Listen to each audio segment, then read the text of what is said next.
This is his very first match this season. He's 72-83 in all time, but he has not played a single map this season, and he looks ready to go. He does look ready to go. He's bouncing up and down in his chair. He's like squinting a little bit. He's like, yeah, I got this now.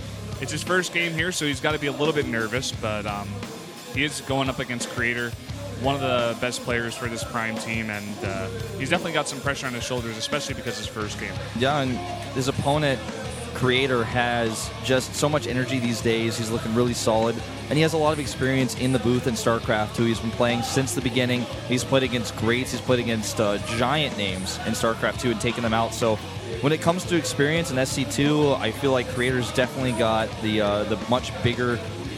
He's got a much bigger pool to pull from, and he is in a negative win ratio, but he's closing that gap. If he wins, he will be 4-4, and he's on fire right now. He's on a streak, and I'd be scared to play against him.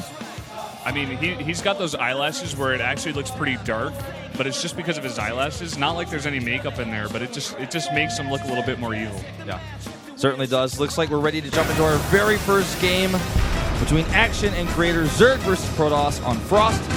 Let's jump into it.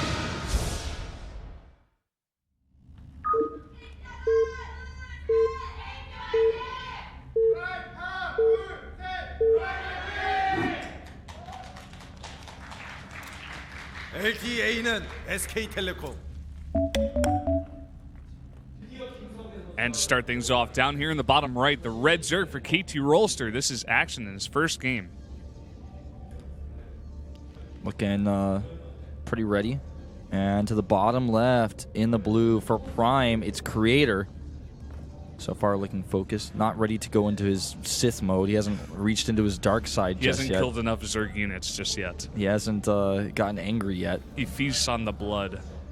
He does see openings. He does definitely get really enthusiastic and energetic sometimes. Maybe that Cassia is rubbing off on him a little bit.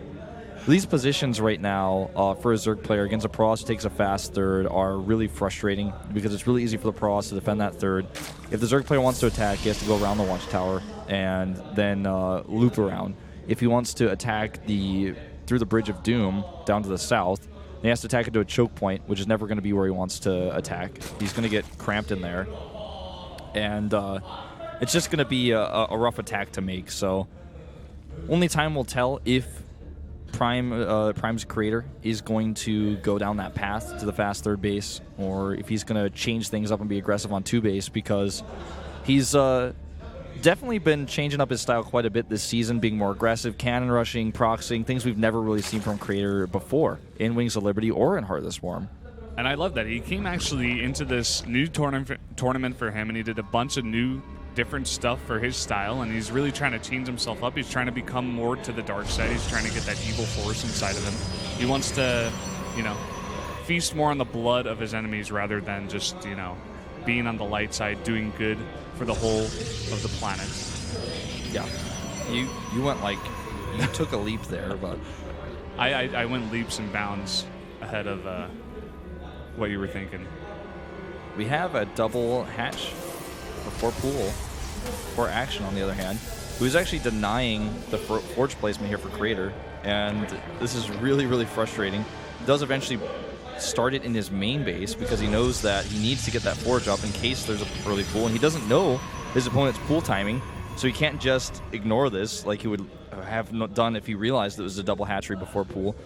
With the forge on the main base, if he scouts the third base, it's basically already too late for him to cannon at this point. Yeah. And he's not even going to send out a scout, so he's just going to be safe here. Starts his cannon. He wants to make sure the Zergling, or rather the drone, doesn't block him from making a wall if Zerglings are about to appear in his base, so he has to sit back. He can't just walk out there and hope for the best. Yeah, like you said, no probe across the map just yet. Force him to put down that forge early. Puts down a cannon even. He's got to be safe, and this is going to be pretty good for Action starting off here. He's going to get these two hatches pretty early on, especially against a Protoss who win forge first. The Nexus is pretty fast, but once you get those two hatcheries up, the larva production is just so much. You can get your economy really, really fast for the Zerg. Yeah, your larva just explodes basically. If you hit constant injects as well, once that pool is done, you have so much to work with. whether it's just jumping into massive drone production or getting ready to defend a push that's coming your way. If you get away with a triple hatch without being cannoned, then it's very difficult for a Protoss, even a Protoss who goes gate before Forge, to punish you for it just because you have so much production. Scouting is really important as well, and that is one thing that Action will get from these spawning locations that's really nice for him, is that he's going to be able to have Overlords in position to try to identify how many gateways Creator is adding. Is he going Stargate, and is he going to do some crazy Immortal push, which would be so odd for Creator to do, but you have to identify that. Yeah, you definitely have to identify it. I love your beard. Thank you for coming down again. Oh, that beard is so awesome, man. Awesomest beard I've ever seen. And as the screen says, you guys can get an English headset. Don't hide that beard. Be proud of what you've created. Proud of it. Be proud of what you've created. By the way, speaking of creating, Creator has created a robotics, and the Overlord has not seen this. Is he going to do the unthinkable? I don't know, man. Has he gone full Sith? Will he go for the Immortal all-in? Has he gone off the deep end? He's just never going to play a macro game ever again. He's only going to do all-in timings against every single race. Well, 2 gates being added right now. If he goes for a Warp Prism, that would not surprise me, because this is Creator still, after all, in his heart, in his core. Oh, as soon as the robotics finishes, he hides the production tab for me. Okay, there's the Immortal going down. This Observer he likes to mess with me a little bit. He likes to toy with you, actually. He does toy with me quite a bit, actually. Especially, you're saying some stuff, and you're like, I really got to see exactly what's going to come out right of the robotics, right to the unit tab. And then it goes right to the unit tab and then moves the screen away. Well, seeing this Robo is pretty telling right now for Action, especially because Action is probably somebody who's tried to study Creator's games, but doesn't know him as well from playing against him in televised matches because he just hasn't yet. So to look at this and say, okay, this is probably an Immortal all-in coming my way. If it were anybody else, they'd think twice and say, well, Creator's probably just going to Warp Prism drop me. He could do an Immortal on, so I should be safe, but look at all the gateways being added. 4 more gates going up, second Immortal about to pop, and Zergling's speed has started. He's making a lot of lings because his Roach Horn isn't done, but scouting this is basically everything, and Action has so much production from those 3 bases. I like his chances of holding this. It's all about the micro. I have to say, that was literally the best timing he could have got. He came in right when the gateways were coming down, right when the Immortal popped out of the Robo. He saw literally everything, maybe not the last 2 gateways, but he is very informed of this. He is making a bunch of units. He's going to be ready for this as long as he prepares enough, and he does not underestimate this attack. He has to know it's all in. He has that Overlord over at that 3rd base as well, and he's going to see these units coming out of his base right now, and he's going to know exactly what's happening. I mean, Creator here is... I mean, he's poking around like he's trying to feign a 3rd base, but it's pretty obvious that there's not going to be a 3rd base going down for him. He has so many sentries. The Zerglings are already identifying this push is coming. He has the watchtower, so we can see it if it goes around the north side. And Zergling's speed is about to finish. He has so many lings. He's going to try to maybe bait out some force fields here. If any time he can buy to get those Hydralisks out and those Spine Crawlers up is going to be so important.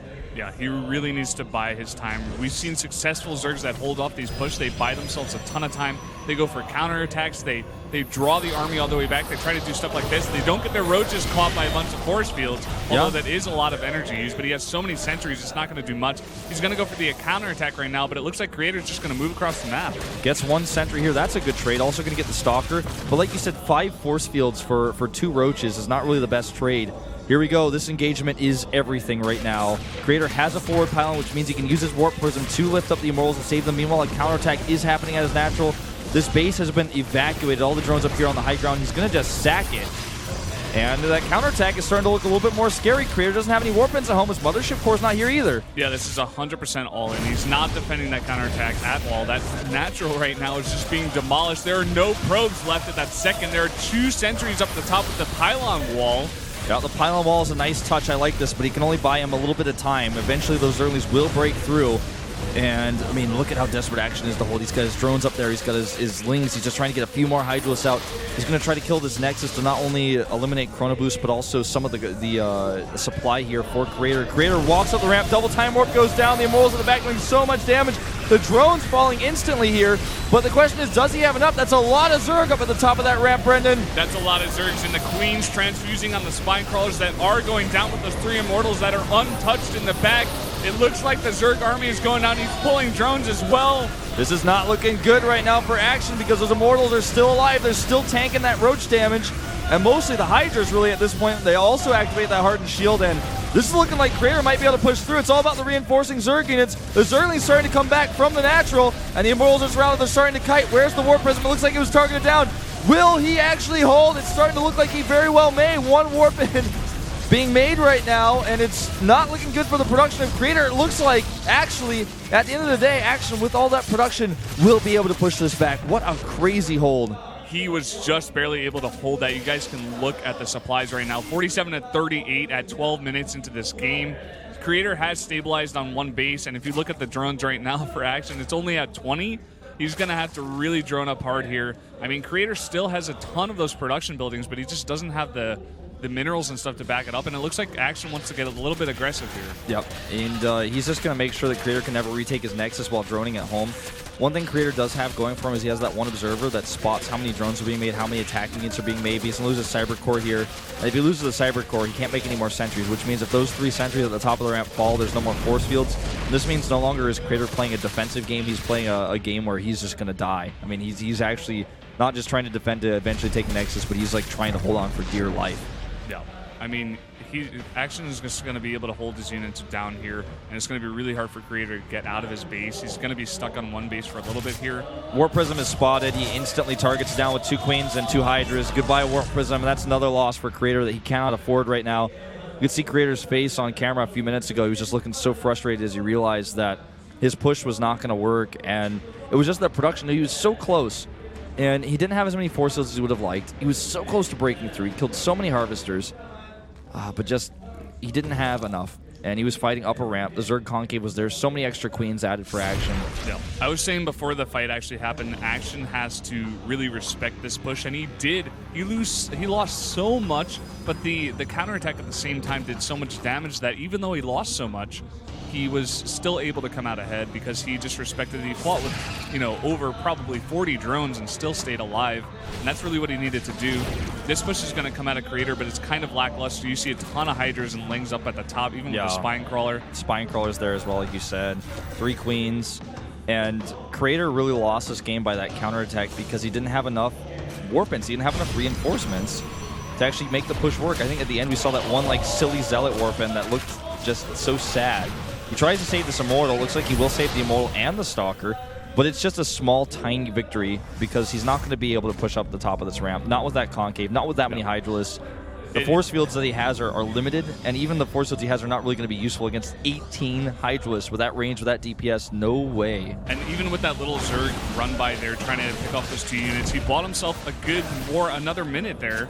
He doesn't want to lose his Hydra for no reason. Yep. But look at this. He's even bringing more drones down. He's playing very, very safe here. With perfect force fields here by Creator and Guardian Shield, and his Immortal's not getting caught, he might be able to push through, but the longer he waits, the worse things are getting for him. One Immortal actually goes at the front to try to pick away at that Hydralist, knowing that the Hardened Shield is going to hold him off a little bit, but Creator is just so timid to go in here. All the time he waits, though, it's just looking better and better for Action. Even though he's pulled so many of his drones, he's losing so much mining from that. The Concave is insane, and he's building up Queen energy right now as well. These Lings can chase down one of the Zealots, at least attempt to. He's got to be careful with those. Doesn't want to throw any units away. This is so tense right now. Creator's just so scared to push in this, and Action is just waiting. He knows he has this Overseer over here. He sees that he's not remaking the Nexus. He knows Creator is all in. He's just going to wait for the attack. It's just up to this. Here's the attack. Decent force fields right now, but the Hydras in the back doing a lot of damage. Yep, that Queen at the front does go down. The force fields block the Hydras, but he can't actually attack himself. If he wants to go into the Hydralist range, he's going to take way too much damage. The Zealot's melting in no time at all, and now Hydralist against Sentries and Stalkers with 2 Immortals looking flimsy at the back. That is going to be all she wrote. Creator looking frustrated here. He knows he's lost this game. The Hydralists still have a Concave even with the force fields, and there's no more Warpins. There's nothing. There's no economy. Those 3 Stalkers are the last Stalkers you're going to see. GG. Creator not being able to show us his evil mind. Action winning his first game against against Prime's basically only hope here. Cassia gonna have to follow. Maybe Terror can bring us a crazy game, but that's 1-0 really quickly right now for KT. A failed all-in by Creator. This is nasty, man. This is not good at all. I mean, Creator and Cassia, I felt for Prime to force the ace match and possibly win today, both of them had to win. Because I can never, in a million years, even have a dream about a dream about a dream. You can't go that deep. I could never It's not possible. Like, when my brain starts to make this sentence, it, like, can't come out of my mouth because the idea, the concept of this player on the right side of the screen, Terror, defeating TY, it just